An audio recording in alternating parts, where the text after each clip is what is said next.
The notification came on a Tuesday morning, while I was sitting at the kitchen table with a cup of coffee that had already gone cold. I remember staring at my phone for a long time after I read the message. Not because I didn't understand the words. I understood them perfectly. I just couldn't make them fit inside my chest without something cracking. My son had sent a text, not a call. A text. Dad, Diane and I have talked it over a lot. The wedding is going to be small, very curated. Her family's words, not mine. We think it's best if you don't come. I'm sorry. I hope you understand. I set the phone face down on the table. I looked at the window. Outside, the neighbor's dog was sniffing along the edge of the fence, tail wagging at nothing in particular. The morning looked exactly the same as it always did. Blue sky, bare elm tree, Mrs. Patterson's wind chimes tapping softly in the breeze.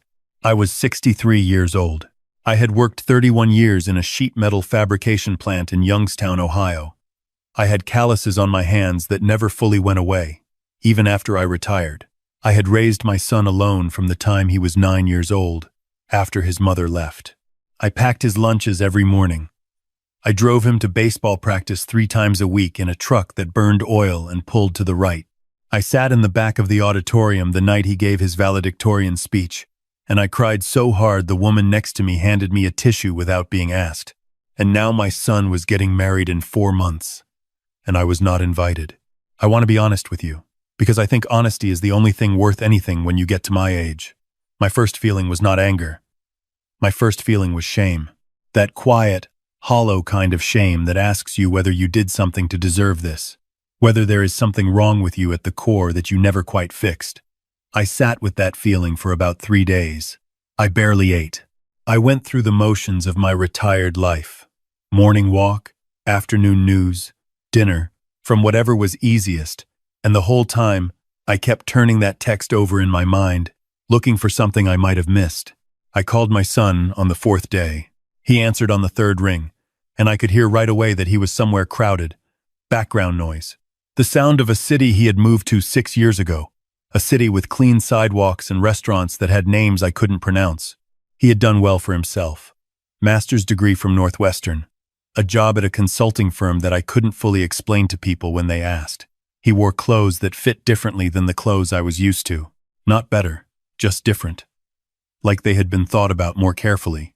I asked him if we could talk about the text. He was quiet for a moment. Then he said, "Dad, I knew you'd call." I said I figured he did.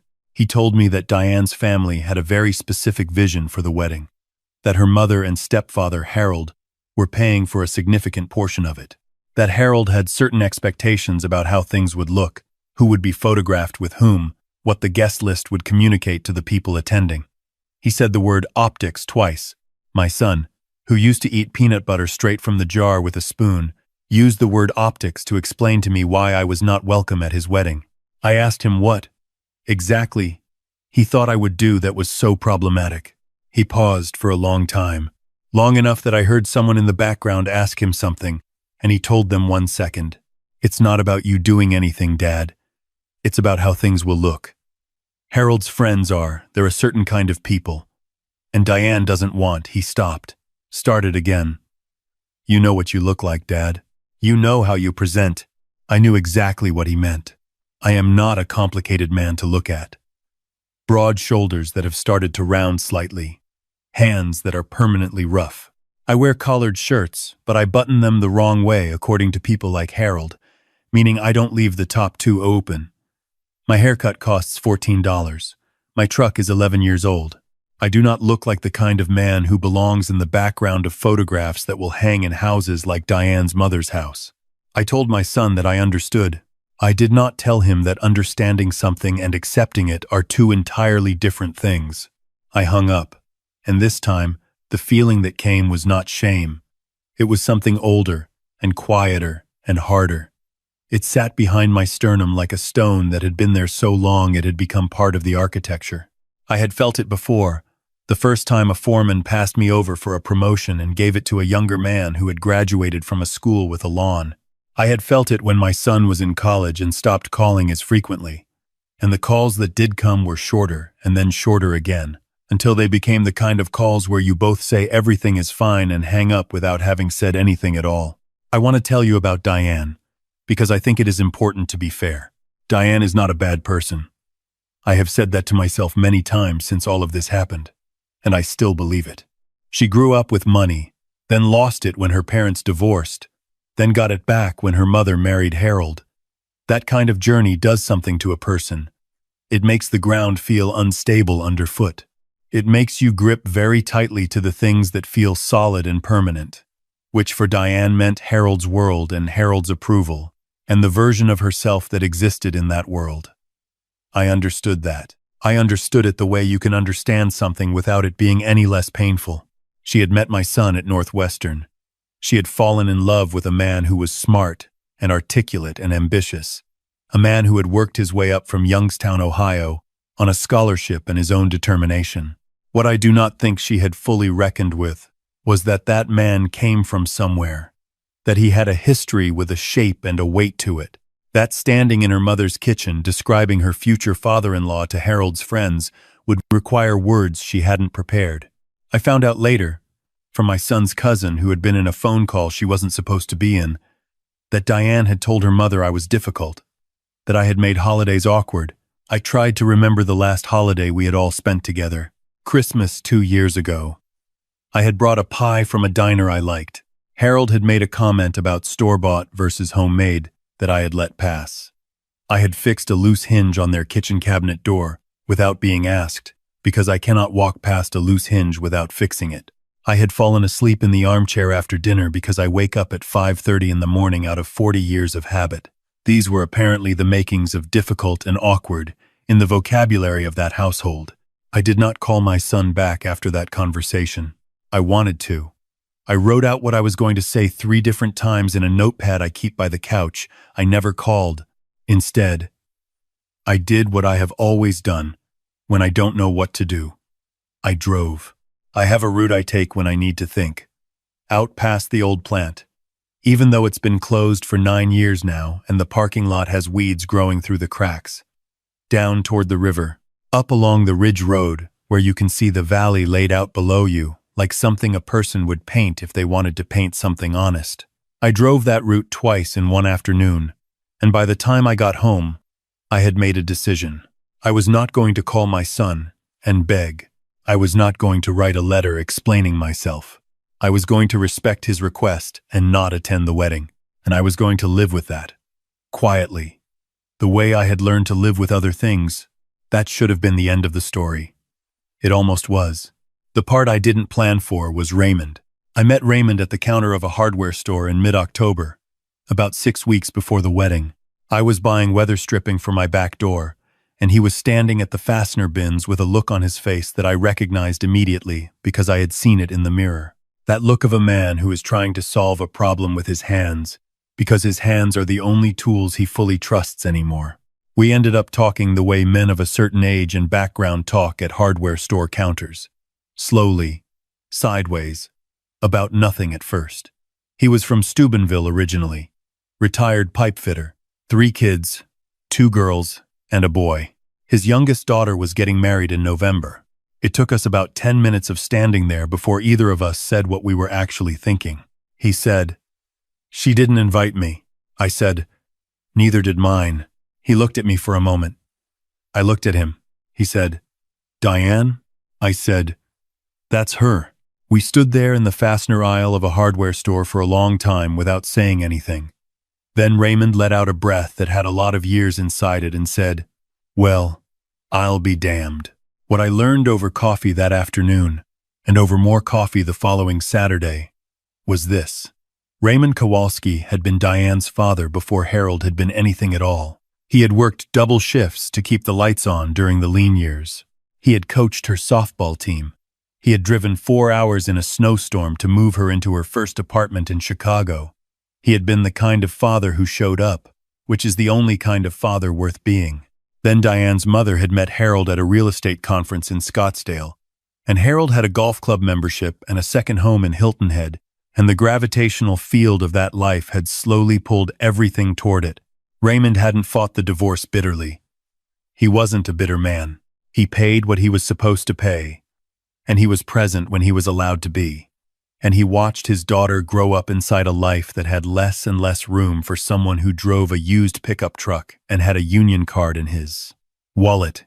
When the engagement was announced, Harold had told Raymond in what Raymond described as a very polite, very firm, very final conversation, that the wedding needed to project a certain image, that having Raymond in the official photographs next to Harold would be confusing to guests, that Diane herself had agreed this would be for the best, that Raymond was, of course, welcome to send a gift. Raymond said when he told me that part, he had gone home and sat in his garage for 2 hours. I knew exactly the kind of sitting he meant. We became, over those weeks, something I had not expected to become with anyone at 63 years old. We became friends, not the easy kind, not the kind built on shared hobbies or proximity, the harder kind, built on shared understanding of something that doesn't have a clean name, the particular loneliness of a father who has been made to feel like a liability by the child he would have died for without a second thought. We talked about our kids without resentment, or at least we tried to. Raymond said once that he thought the kids weren't entirely to blame, that the world they moved in had a logic to it that ran on different fuel than the world we'd come from, and that sometimes people adapted to that logic without fully understanding what they were trading. I thought he was probably right, and also that being right about it didn't make it hurt any less. It was Raymond who said it first. About 3 weeks before the wedding, we were sitting in his kitchen. He had made chili from scratch. Outside the window, November was settling in gray and cold over the valley. He set his spoon down and looked at the table for a moment, and then he said, "I keep thinking about walking in." I said, "Me too." He said, "Not to cause a scene." I said, "No." He said, "Just to be there. As their fathers. Because that's what we are. Whether that's convenient for anybody or not." I thought about it for a long time. I thought about what it would mean, not the disruption of it, not the spectacle, but the thing underneath the disruption, the simple, plain, incontrovertible fact of fatherhood. You don't resign from it. It doesn't get reassigned because someone else has better shoes or a bigger house or friends who took the right kind of vacations. Raymond was Diane's father on the day she was born, and he would be Diane's father on the day she died, and nothing Harold's checkbook said about the guest list could change that mathematics. I thought about my son, about the 9-year-old boy who had stood in the kitchen the morning after his mother left with a bowl of cereal he'd poured himself because he didn't want to wake me up, about every version of him between that morning and now, about the fact that I had never, not once, been anything other than his father. I said, "When you go, I'll go with you." He looked up. He nodded once. We didn't say much more than that. We didn't need to. The wedding was on a Saturday in late November at a venue outside Columbus, one of those restored farmhouse places with string lights and a barn that had never actually housed animals, designed to look rustic to people who had never lived rurally. I had driven past it once to know where it was and what I was walking into. We agreed to arrive after the ceremony had started and the guests were seated. Not to interrupt, not to stand at the doors making a statement, just to enter, quietly, to find seats in the back, to be present. Raymond drove. I rode. We didn't talk much on the way down. The radio played something country that neither of us knew well enough to sing along to. Raymond drove the way he did everything, steady and without excess, both hands on the wheel. When we pulled into the gravel lot, I sat in the passenger seat for a moment and looked at the lights strung along the fence line, gold and warm in the cold gray afternoon. I could hear music from inside, something orchestral and soft. I thought about turning around. I want to be honest about that. I thought about it. Raymond got out of the truck first. He buttoned his coat. He stood straight.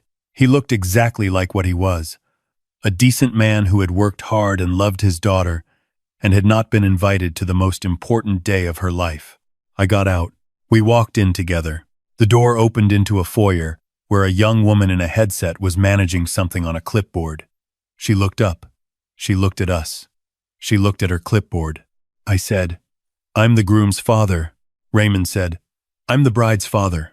She opened her mouth, closed it, looked at us both with the expression of someone who had not been trained for exactly this scenario. Then she stepped aside. We walked into the back of the hall during what I learned later was the exchange of vows. The room was full of people in their best clothes, flowers everywhere, string lights overhead. At the front, my son stood at the altar in a suit I had never seen, facing Diane, who was beautiful in the way brides always are, in the particular light of a moment that cannot be recreated. I saw Harold in the front row, silver-haired and broad-shouldered, and possessing the absolute confidence of a man who has never doubted his right to take up space anywhere he chooses. I did not look at Harold for very long. I found 2 chairs in the back row, at the end, half hidden behind a decorative column with greenery wound around it. Raymond and I sat down without making a sound. The person nearest to us, an older woman in a blue dress, looked over and smiled briefly the way people smile at strangers in church. We smiled back. We watched our children get married. I will not pretend that it was easy. I will not give you the clean version where I sat in the back with quiet dignity and felt nothing but peace.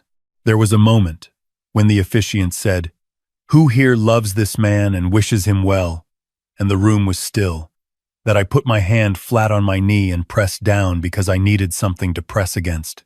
Raymond, next to me, looked straight ahead with the expression of a man who has decided, fully and finally, what kind of man he intends to be. My son said I do in a voice that was clear and certain and older than I somehow expected. Diane said I do and started crying immediately, and the room made that collective soft sound that rooms make when something real happens inside them. I thought, whatever else is true, my son is happy. He is here, in this room, and he is happy, and I helped build the person who is capable of this happiness. I did not do it perfectly. No one does. But I did it, and it is real, and it is in him, and it will go forward with him now into the rest of his life. That was enough. It had to be. I decided it was. After the ceremony, during the movement of guests toward the reception hall next door, was when my son saw me. He was walking with Diane, accepting congratulations from a line of people, and then he looked up, and our eyes met across a room full of flowers and strangers. I watched something move through his face that I had seen there before, a long time ago, when he was very young. Something that came before he learned to manage his expressions around people who were watching. He said something to Diane. She looked up. She looked at her father, standing beside me. Her expression was more complicated. A country I didn't have a complete map of, but I saw something there that was not entirely what I had expected to see. I had expected anger. What I saw was closer to grief. She crossed the room before my son did. She stopped in front of Raymond and stood there for a moment without saying anything. Then she said, "Dad." Just that. Just the word. Plain and unadorned. Her eyes were still wet from the ceremony. Raymond looked at his daughter for a long time. Then he opened his arms. She leaned in her wedding dress, in front of Harold's friends and the photographer who had been hired to document this perfect and curated day. And she held on to her father the way a person holds on to something they have been telling themselves they didn't need. My son reached me a moment later. He stopped about a foot away. He was taller than me now, had been for years, but in that moment, he had the specific quality of someone who is smaller than they look. He said, "Dad, Tuudaken." I said, "You look good, son." He blinked, looked at his shoes for a moment, looked back up. "I didn't think you'd—" "I know," I said. We stood there for a moment in the noise of the room. Then he put his hand out, and I took it, and then I pulled him in, the way I had pulled him in when he was 9 years old and didn't know what came next. He held on for a second longer than I expected. "I'm sorry, Dad," he said, against my shoulder. I said, "I know you are." I did not tell him it was fine, because it wasn't entirely fine. And he is old enough now to know the difference between a father saying, "I know you are," and a father saying, "It doesn't matter." It matters. It will probably always matter, to some degree, in the way that the things that cut deep always leave a mark even after they heal. But I was there. I was present. I had not been erased. We stayed through the first hour of the reception. Raymond danced with his daughter for exactly one song, a slow one, on the edge of the floor, away from the main crowd. I watched from a table with a glass of water in my hand and felt something I cannot fully name. Not triumph, not quite, but something in the same family. The satisfaction of a man who did not make himself smaller to fit a space he was not invited to occupy. Who showed up anyway, not with noise, not with drama, but with the plain and durable fact of his presence. Harold did not speak to either of us. He looked at us once, from across the room, with the expression of a man encountering weather he had not predicted and did not appreciate. Then he looked away and went back to his conversation. I found I did not care particularly what Harold thought. Raymond and I left before dinner. We did not make an exit. We just walked out, back through the foyer, past the decorative greenery and the coat room and the young woman with the clipboard who was now too busy to notice us. The gravel crunched under our shoes. The night was cold and clear. The kind of cold that makes the stars look like they were put there on purpose. In the truck, driving back north on 77, Raymond turned the radio down and said, "You okay?" I thought about it honestly before I answered. I said, "Yeah." "You?" He said, "Yeah, I think so." We drove in silence for a while. The valley came back into view as we rose over the ridge, the lights of Youngstown scattered below like something someone had dropped and left there. I have looked at this view for 63 years. It still means something to me. It still looks like home. I thought about my son, back there in the lit barn with his wife and his in-laws and his curated life. I thought about the version of me that had been deemed inconvenient, too rough at the edges, too much of a reminder of where things started. I thought about whether I was angry at him. The honest answer is that I was, and I wasn't, sometimes at the same time, which is probably the truest thing I can say about loving a child who has made themselves into someone you recognize and don't entirely recognize in equal measure. You don't stop loving them. That is not how it works. The love doesn't have an off switch, and I have long since stopped wishing it did. But I am also a man who worked with his hands for 3 decades, and there is one thing 30 years of physical work teaches you that no amount of consulting work or Scottsdale real estate ever will. It teaches you that things that are built right do not fall apart when they are tested. My son knows who his father is. He knew it the second he looked up and saw me across that room. Whatever he has done or left undone, whatever compromises he has made with the life he has built, that knowledge lives in him. I put it there, over 30 years of showing up, of packing lunches and paying bills and driving the oil-burning truck to baseball practice. You do not undo that with a text message. You do not curate it out of existence. I know who I am. That is not a small thing. At 63, after everything, it is maybe the largest thing I have. Raymond dropped me off at 11:30.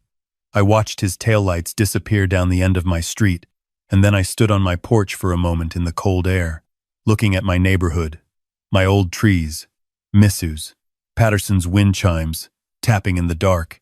I went inside. I washed my face. I sat down at the kitchen table with a glass of water and the quiet of a house I have lived in for 35 years. My phone buzzed at 12:40. A text from my son. "Thank you for coming, Dad. I mean that. Can we talk next week?" I looked at the message for a long time. Then I set the phone face up on the table this time, not face down. I typed, "Call me anytime." Then I went to bed, and I slept soundly, the way a man sleeps when he has done what he came to do and left when it was time to leave, and taken nothing from anyone, and given up nothing that was his to keep.